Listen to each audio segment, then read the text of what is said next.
everything with a very simple things. So that's how everything works out really very very well. So the same way, Mal is going to share about how they have started initially as a simple thing, and how it actually turned out to win the business. Thank you, everyone, and it's all yours, Mal Sharma. Sure, thank you. So let me share my screen. Please let me know when it is visible.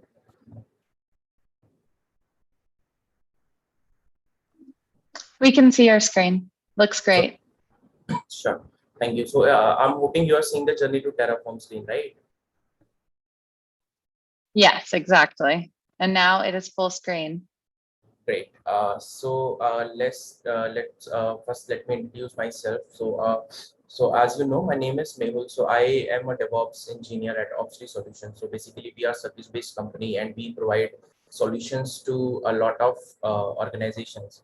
So if I talk about myself, like I love to work as a DevOps. So I love to explore new things. I am a trainer sometimes. Like I've been providing trainings to organizations, and other than that, sometimes I do like to write whatever I'm learning.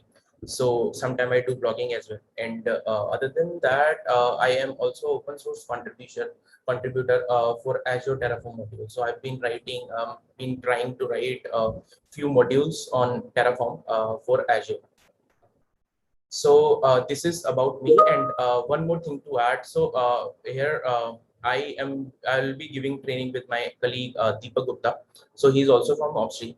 So we'll be sharing the sessions, and after that, like I'll be walking you through from the journey of Terraform, and after that he'll be continuing with the workspace. So I am continuing for now. Okay. So again, like this is a famous quote. You can say a journey of 1,000 miles begin with a single step. So basically, yes, we started like we were growing in the very beginning as this was our start, right? So I will try to tell you the exact story, how we explored Terraform, how we got like bit expertise in Terraform, and how now we are doing it. So I, in the end, like if time allows me, so I'll be showing you one basic pipeline that I have created on Jenkins, where what we are doing simply using a one pipeline, we are doing the deployments as well on the Terraform from the Jenkins. So continuing. So this is a very beginning. You can say like this would be a more like a storytelling for everyone, so that you all can relate in this, like how Terraform became the most important part for any organization. So how it started and like how it was happening earlier.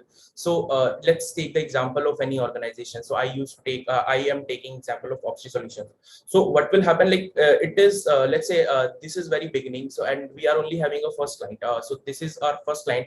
They are having three different you can say architect environments, or like three tier and infrastructure, you can say. So first one is front end, back end, and database.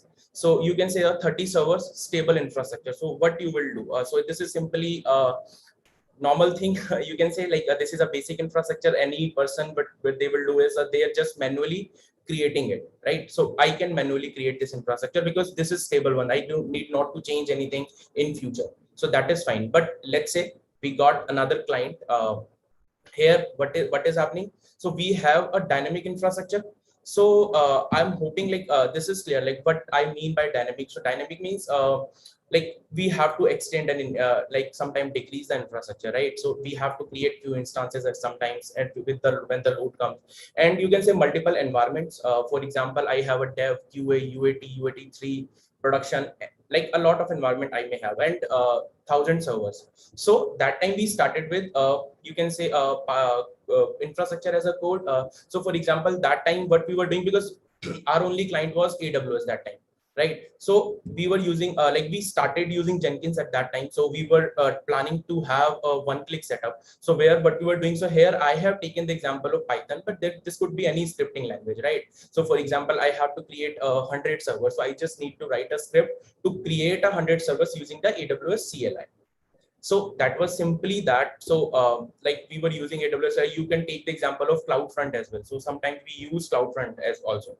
So there what we were doing, so we were using Jenkins and the CloudFront along with each other. So we were fine with that. But again, as I mentioned in the start, so what like we are a service based company, so we are not a product based. So because if we would have been a product based, so we like we could have only one cloud platform, AWS, let's say, or Azure, right? But because we were having a multiple like we were having a multiple clients, so that's why we were getting a lot of client requests from Azure, GCP, AWS, Alibaba, a lot of stuff. So that's why at that moment of time it was not possible to stay with the cloud front only, right? So that at that time what we started evolving Terraform. So because what Terraform gives us, reason why we went with Terraform is like other clouds as well, of course, because I need not to write a different tool, learn a different tool or a different language for that, right? Because in Terraform, I am just using a HCL. So with HCL, yeah, there will be some changes like we have to change the provider and few values as well. Yeah, that is fine. But again, the language is same. If somebody knows HCL, then that person knows HCL. So again, the next thing is reusability, because reusability is something I can use the same code again and again, right? For example, if for one client I'm using a single piece of code that I can use again, like I just I'll be going that as well, like how can I reuse the code. I'll be having that in future slides as well. But yeah, and after that, yeah, of course, this is a HashiCorp, so yeah, we have some trust. If you are a DevOps, yes, so you must be having trust on HashiCorp, because what I believe as of now is I've been using a lot of tools from HashiCorp, like console. I'm using Packer. I'm using Terraform. I'm using yeah, Nomad also we have used. So yes, we've been doing a lot of work like for HashiCorp, like with the Hashicorp, I would say. And yes, next thing is a learning curve. So again, it is easy to understand, easy to because this is more similar to YAML. I can say, like sometimes people say like this is more similar to JSON. I accept, but if you will think about it, this is a combination of JSON and YAML, right? So this is easy for everyone. Like if I'm because if I talk about myself, I'm not a developer. So I was so this is like it like I'm like playing with brackets is a very difficult job for me. So that's why I usually prefer writing code in HCL. So that is fine also. And feature set, because yes, Terraform provides a lot of features, you can say. And yeah, these all are the reasons why we started Terraform. I'm moving to next slide. So again, this is why Terraform. So yeah, because I have already covered everything in my previous slide, but still I like these are the main 5 factors, you can say. So version control, right? Because in this, we'll be talking more about it. So I'll be clearing this why version control is very feature of you can say the Terraform. Because let's in the simpler way, if I talk so you can keep that code in the version control system as well. So I'll be talking in this some time. And the quality you can relate because if you're using the same thing again and again, so it is like first time you may be doing it in like so fashion, like yeah, I'm doing it. But when you are again and again using the same tool, so that would make more sense, right? So eventually you will get the quality as well. So efficiency, because I mentioned like this is a feature, like it provides a feature of like efficiency, like reusability it provides, right? So because we can reuse the code, so automatically it means the Terraform is efficient at the community. That is self-explanatory, because I can see like in the morning time, like a lot of people have joined the call. So it means we all are community, right? So Terraform has a good community and standardization. So yeah, they have set a standard, because we trust like we can use them into a production and these. And so that's why I can say these 5 could be the best reasons why we should go with the Terraform. So yes, the next term that comes into our mind is idempotency. So I am hoping like if you are a DevOps, so you must be knowing that word, right? So if I'm explaining this word to anyone, like what I say, like if I read the definition, so when a tool will only make a change if it is needed to. So yeah, it is simply so with when I talk about Terraform, so Terraform also what it does is, so it has its own language code in between. Like if I say Terraform.tf state file, right? So it has its own TF state file, and after that, what is happening is so it is basically just keeping it in between my API of I'm taking example of AWS again. So AWS and in like my local code. So it will just compare the code from my TF state file to my infrastructure, and if there is a delta in between, then only it will make a change. Otherwise it will simply say like, yeah, zero change needed. So this is the best you can say advantage, or you can say like advantage of Terraform. And there is one more tool, I am not taking a name of that. So what you can do, you can answer that in the comment box. What is that tool? And that also has idempotency feature available. Okay. And yes, so next slide. This is a basic infrastructure. So if I talk about any organization, so they have a different way of doing like creating infrastructure, right? So some companies like what I have seen till now is some companies only go with one VPC, and in VPC they have a different environment, you can say, or a different environments. Yeah, it would be a very much more sense with makeup. But few organizations, how they go with like they have a multiple VPCs. For example, one VPC for production, one VPC for UAT, and one VPC for staging. And there are few organizations, those I have seen are having a different account, right? Yeah, different account for production, different account for UAT, different AWS account I'm talking about. But the one thing that remains same for everyone is a VPC. And if someone is having a VPC, then that is a for sure thing, like you will be having a subnets inside it, right? So every VPC has a subnet, every VPC has an internet gateway, every VPC, for example, you cannot make your applications public, right? So you have to have the application load balancer as well, or you will be having a elastic load balancer. So that is fine. But if you talk about any infrastructure that is having a VPC, if we are using, so they must be having a, like if they are going with the multiple availability, like highly availability set, so they will be having a multiple availability zone, right? So they will be having auto scaling groups, they will be having a database attached. But so in simple words, what I can say is, so this is the infrastructure that every organization must be having, right? Everyone. So I am taking an example of that. So this is the basic infrastructure. So now the question comes, what all are the issues if you are going with the Terraform also? So I'll be going through, like I'm calling them a benefit, because I'll be overcome all the issues those we are facing. But yeah, those all were the issues, you can say, with the Terraform that we have. So the state maintain, because yes, we were using because in the very beginning we were doing it on our local, right? So of course this is an issue, like I cannot maintain a state. Because for example, if my colleague Deepak, let's take the example of him, he's also making the same infrastructure.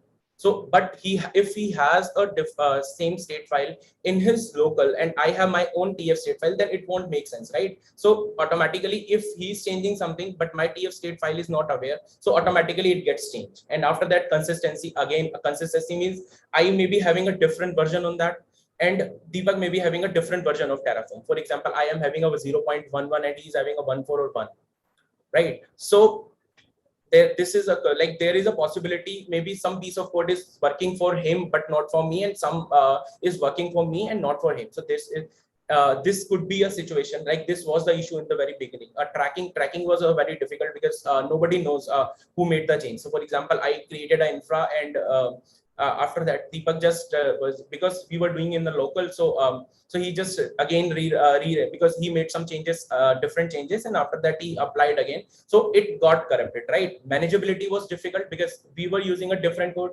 So yes, so like if we were having a different infrastructures, you can say, so that time it was very it was very difficult to manage, because we were having only one file for that. And after that, reusability, because it was difficult. Like reusability is something that is a feature of Terraform, but again, we were not doing at that time. I'll tell you how we evolved it, so that would be a different thing. Environmental discrepancy. So yeah, that was also a very like a difficult point to achieve at that time, but yeah, we overcome with that as well. I'll be showing you. And isolation as well. So these all were the problems when we started with Terraform we were facing. Okay, and after that again, so I'll be covering them in a step by step. So first 3 problem we resolved. So like this screenshot is self-explanatory. So like I am not able to see my YouTube chat screen, but yeah, I'm hoping like if somebody is having a question, then you are asking.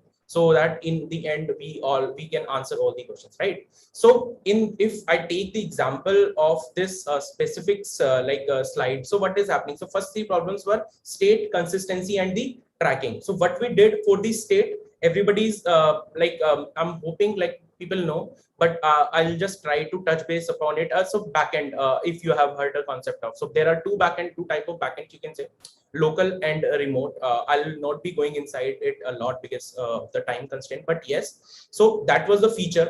So we started doing, we started using a remote backend. So there what we were doing, so we were storing the state file inside the S3 bucket. This is a bucket actually. Yeah, so this is a bucket, and for the consistency, so for the state, what we were doing, so we were using this S3 bucket, and the consistency and the tracking, what we were doing. So for the track, we started using version control system. So it could be anything, GitHub, GitLab, or Bitbucket. But yeah, and the consistency, like so we stopped using Terraform from our local. So we started using Jenkins only. So what we did, we created a pipelines for the Jenkins pipelines, and after that we will only be running Terraform code using, creating an infrastructure using Jenkins only. And after that, this is how we fix these three. And after that, when it comes to manageability, so simple manageability, for manageability, but we started dividing code into a different file. So if you are seeing here, so we were using Jenkins, we were using a version control system, we were using a backend for S3 bucket. But at the same time, what we started, if you will see the previous slide, we were having only one file for entire code. So it was very difficult. For example, if I take a very basic example of infrastructure, so if I go back to the this specific screen where I'm showing you the infrastructure, so I'm saying this is my basic infra. So at least any organization who is having a specific code, so must be having this basic infrastructure, right? So it means if I'll count, there are multiple so there are almost 8 to 10 blocks, right? So for all of them, I'll be having a different code, a lot of maybe 100 500, 600 lines there. So what we started doing, we started dividing them into the files. So here again comes the different concept of Terraform. If you are in a single directory, and if that has an extension of .tf, then it doesn't matter what is the file name and where the code is, it will evaluate entire code. This is a feature of Terraform, right? So we started using that feature as well. So here what we were doing, so we were having different files for that. So in that, let's take the example, I am having a VPC code, and in that also we started using variable and outputs, right? In there I'm saying I'm having a subnet, or here I'm saying I'm having a code of application gateway, this way. So I have 4 files, and I'm using a different file for to do the manageability, or to achieve the manageability as well. Now the question comes, how I'm using reusing them. For example, if I talk about this example, so what I have to do for this is my dev environment, right? So this is entire my dev environment, but again at the same time, if I have to use it to the production environment, so what I would do, what is the expectation that I at that moment I was doing. So I am again recreating these 4 files, changing the values manually, and after that we were doing it, right? So there was no reusability, because same work I'm doing again and again, right? So that time we got introduced with the modules. So modules, this is the, you can say, life-saving feature from Terraform. You can see them in the registry.terraform URL. You can see a lot of modules they have. So in modules, what we started doing, so there was a file where we were using it, and we were directly calling the modules there. So everything remained same. We were still using the Jenkins for the infrastructure deployment creation. We were still using a version control system for maintaining the consistency, you can say, or tracking the code, who is pushing the code and all.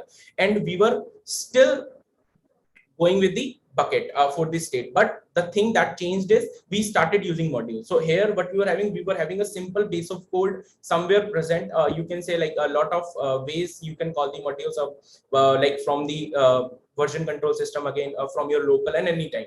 So this is what we were doing. So that way we overcome with the started doing the code reusability as well for the Terraform. Again, environmental discrepancy, if I talk about, so yes, so we started because we were taking code into a one file, and after that we started dividing it into a different file. For example, I am creating a variables for a dev, for a UAT, for a production. So it made more sense. So for example, here we had only one file, but after that we started creating a different files as well for environment wise as well. So that made a life a lot of easy. So their question comes like, why environments are important? Like for example, if we are facing a lot of issues, why people are going with the environment? So I would hope like you will be sending your answers there in the chat. That would be great. And after that it comes the isolation. So isolation means we started like differentiating our code. For example, it is like yes. So for example, I have an infrastructure. So can I say that this is my base infra? So base infra means if I am creating an infrastructure, there is a code that is always available, right? I can talk about one problem here. So like what I faced recently is we were creating infrastructure for our one of our tool build piper. So there what we saw that we were using for the that was in the Azure. So what we issue that faced there was like we were forced to use modules, like calling the value. So that time I got introduced in this concept as well. Like I got the benefit of that. So what we did, we created a separate directory where I moved all the resource group, virtual network, and my subnet there, right? So there I created that first, and after that in the management area, I was just able to use the name as a variable also. So for now, I'm not making sense to you, but yes, when you will like use it, then you will get to know, like, because I was facing the issue, and it really removes the you can say dependency from the module. Because because earlier there was a dependency. If I'm using a application gateway module, then I have to have the module of resource group available as well. But if I'm going with the base infra, then what will happen is, if base infra is different, then in management I can just give the name of that resource group, and we'll be good to go. So that was a feature that I faced. But yeah, isolation is also a very important part in this. And next, like this is all the journey, like how we started with Terraform and how we got like we got some exposure, and we started like we got at some decent level to use the Terraform. Then after that, if I talk about like I was talking about the language. So yeah, this is the HCL language that we use. So basically, if you will see in the below screenshot, so what is happening here is like this is simple. I am taking a code of GCP, right? So Google Cloud Compute. So I just got to know about it by seeing this Google Compute instance. So this is that much easy. You just simply read it, and you will get to know what exactly is happening in here. So if it would have been Azure, so Azure, I think RM, I suppose, I'm not exactly sure. And for AWS, we have the AWS, right? So, and after that, you are giving a name, and yes, this is done. So you are just placing, and if you will see a very less number of brackets. So if so again, yeah, domain specific language, you can say developed by HashiCorp. This is what it is. And after that, I won't like I think like everybody knows HCL. So yes, it is similar to JSON. So this is a snapshot, you can say, where we are comparing HCL versus JSON. So see, so left hand side is a HCL, and in the right hand side we have a JSON. So you can see the difference, right? A lot of brackets, a lot of complexity, all have been like finished, you can say, with if I'm going with the HCL. So this is the demo. Like now I know I do not have much time left with me for my session, so I do not want to cut the time of Deepak. But yeah, I just would like to talk about a bit like how we have done the deployments as well in using Terraform. So see if I'm not sure if this screenshot is clearly visible to everyone, but what is happening here is, so we are just initializing a project, cloning it, and after that we have added the check and deploying the basic image using infra. If you will see the steps of what we are doing: validate, plan, and after that Terraform, apply. So this is simple commands, and in that we are using our AMI that we have created using Packer. So I'll just immediately show you, and after that I'll is my screen still visible? Hey, yes, yeah. Perfect. So if you will see this job, so what is happening here? So I'll be sharing one more link. So I have created a lab as well on this. So OT, if in OT training you have a lot of workshops there, but yeah, in the DevOps OT microservice lab, it is totally based on that. So what we are doing, we are simply doing like this is a basic in Terraform or like Terraform and Packer code, where what we are doing, we are simply creating two Packer images with version 1 and version 2 and doing a recreate deployment and the rolling back deployment as well. So it would be a great experience for you. So this is basic Jenkins jobs of it. We are just like taking a signal again and again. I'm just running it for a minute, and after that I'll be. So see, so what we are doing. So wait for users input, recreate deployment. So if you will click on it, so what will happen is, so should we continue? So if I'm continue, so it is deploying the basic infra code with the VM. Okay. And after that, we are bringing down because it is a recreate deployment. And after that, again, it will ask us if we want to bring up version 2 as well. So this is a very unique experience you will get if you will, like I'll be sharing this link. So if I would request everyone to perform this lab. And if you want to perform other labs as well, so there are a lot, but yes, so you should perform it. You would get a lot of exposure in this, like how you can do the deployments using Terraform. So that would be a great experience for every one of you. So any questions so far? So actually I was continuously speaking, so I'm not sure if I got the opportunity someone to ask questions. Awesome. Hey, thank you so much, Ms. Sharma, for a great presentations. I think based on your expertise and the learnings that you got, you easily connected all the dots and put together a great presentations for everyone to think through and put for their solutions. It's awesome. Hey team, so we are on time. So if you have any questions, then Sharma is available on the chat. So please post your questions in the YouTube chat, and he's available for any questions as well. And I know it's back-to-back sessions, and it might be boring. Just if you want to take a quick break and go for the next